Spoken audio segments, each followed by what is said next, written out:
Theophilus Anani, so open the best media school in Ghana there, and a too much multimedia college. If we say a ban equipment apapa, a chair for our quadri ewadisium, any air conditioned room there, the ban media law, advertising, camera handling, and the marketing there. And then a location no Abeka Free Park Junction. For number ne was na one casa free. Na obi and that one, na me mo bin kasa me frama. One casa free. Abeti.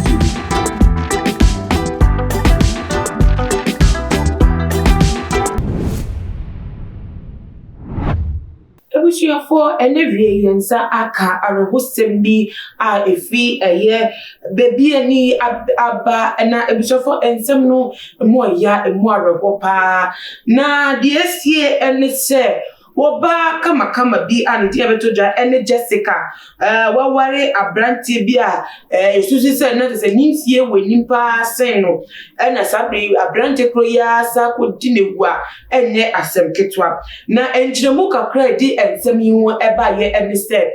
be 2018 ya na se abawa Jessica vie secondary school at the age of 22 years obi ye pepetre fie na abrantie yi efi amonone eba yes mu pese won ware no na oba na ocha se o ye doctor ni wa brochima mu na se wa ba ko etu mu nti wontimi nya kwan ware ni fie su kwa na ko ni nti yenfa Jessica mano mu wontimi enware no na entina mbo bisua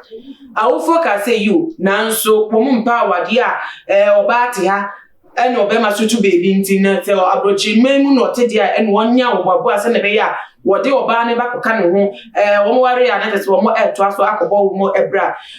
obeni depenia se anu kwa sa no be ye no ene se ebusafo depenia dia wade no ema no ene mo kopchie mu awaso de na sofo so share ware no so kama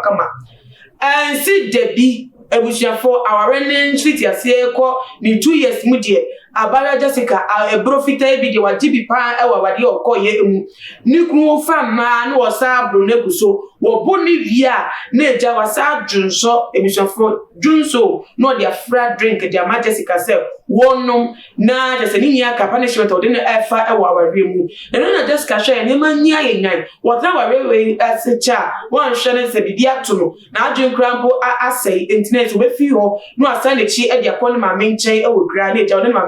akoto ababo eso ede a ekobi na anye yi anye nche se ntimi enkofie san kofa wo yenchi nti wo san akonechi na wokoni ma mifie wa abrante wetimi etine akoni ma mifie ete wa hwe na egu se ebre a wokoyi ni ma me ni obi etine se wo timi kofie wa bra ma me no enu no akowo abayo Jessica no se kan ekunu ya ye de to edina to dem na edu wa se tunyama edegu no so ate na ma me so bai onim se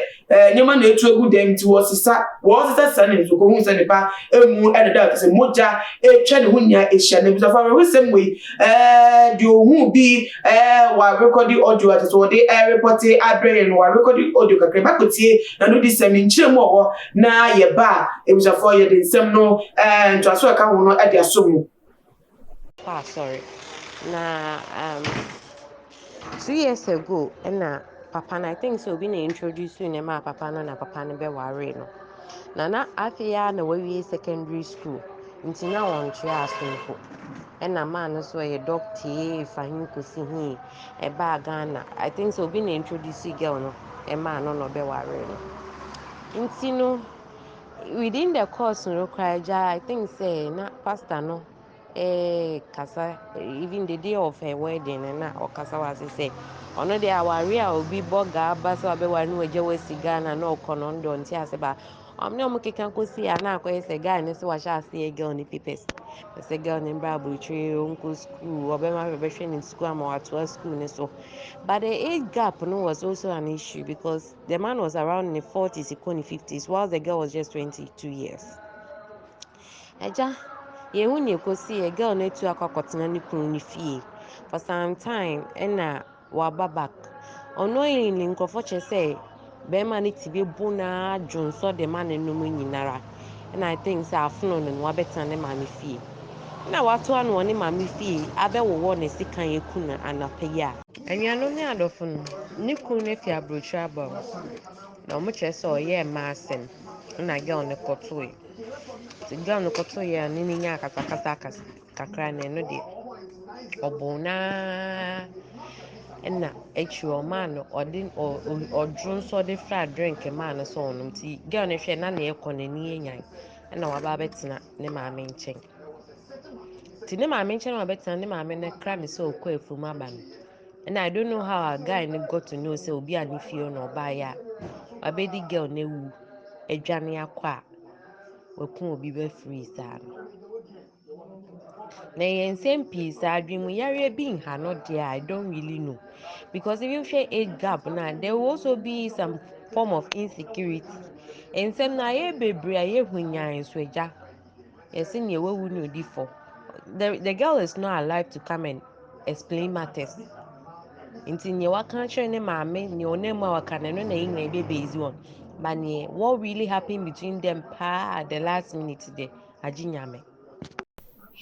Bushafo Chati Herbal Center and the say I say my age April. There be also and 1,000 a relacy fatty, and the do any pedromunis and a do Nakudu. Senator be an Gomotia, Fana, Mr. H. was or the fro. Nebium Snopo Machaquine, Ewo, a yet Tamale, Northern Region, yet Accra Hatan, Suman so, Moaso, Ewo. Mubia will bring more the Abba in Ubina, best out your Ramos, when you're committing at the age Marshall, Busha, about Bra Conkai. Now, it was your for our Arusemi emu. Sabre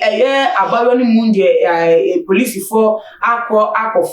na ne nia mu na branche no ni die wo mu a ye hu na kire kwan na dodo na susu se no timi tu kwan ko be je na se ebetu ba ne se wo ya nwobabo a se wo be ko akwantu mu ntine se wo mu express airport one security no so no wo may alert and be on standby se enne dey a branche 3D police bonifo sem so ye na bi to ko airport ne ya wo metimi ache no na so na emma no esifate no wo mu ne edi no nyonyo na twa abayo kama ise na wo hu no wofoni mu na eti wetimi aware akwa wade nim se aware de ukogina obi enche no na abobra bom ma wo mo matete mo ba na se wo kwa ware na ware no amu amane wo sa we chief mu e sa ko wi wo gom a na se shebre boni ben eni ama se ti akrampo no engofo odwen aware wo kwapa na wo nya yam hihie kwa we je se aware mi ko akrampo no asase na ti se yo asase na ye from asase na ye sresre e de nya ti se do yo se ko wie ya emfimfim wonum bebi na mu ye dia dia ne be kosi won no ya dwen a abani ba bebreti because na wo betie ensema wo da bo ba we ye say na we ji we kwa free we nsem na we si ni buafu na tse obi ebufu a wo twese kan obi ebufu adwenbone na bi etire adenti na abani say e wo ebri aye wo mu na say bibi a kire say ebri we mu de wo ma wanya nna wo na wo ma wadwemwe mmie na wutu na mo bia bra bia say wa nkasa na wo do nkwa eto say because akure ko wi ss ko bi enim say wi ss grandpa wo kwan kakra leja we se ade kakra also be do life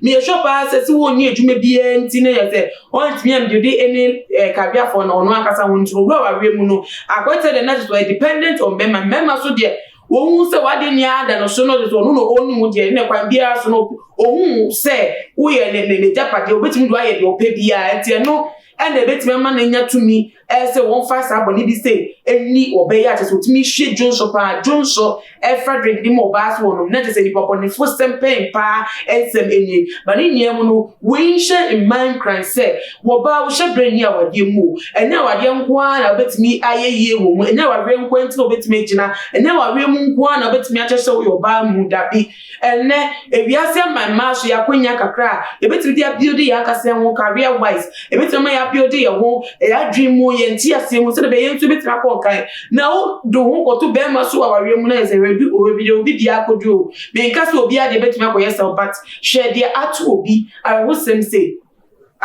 emu ya me dey sem no be see ase adwunche bi owofa wo no bomodi an ne fatwa in comment section na share video we on all the social media platforms na be ya obi a obehu abranti a wedi obey police no obetimi police fast trace na be ya obetimi a challenge tempa so nti bomodi a na wo so ye ochefa ne share video we na abranti we so nim da wedding picture mu no obetimi akwache no obi ehu ni bi na obi a na ni bebo ne so bia otimi akọ report no na me di AC sa no won so betimi a follow to my GH our Instagram, Twitter, so at @TumaGH_, Facebook, @TumaGH. And be a munsuno. Why are you subscribe to your channel? Nana Moose and Eminem D. H. Channel. Namia to my message shopping. Bye bye.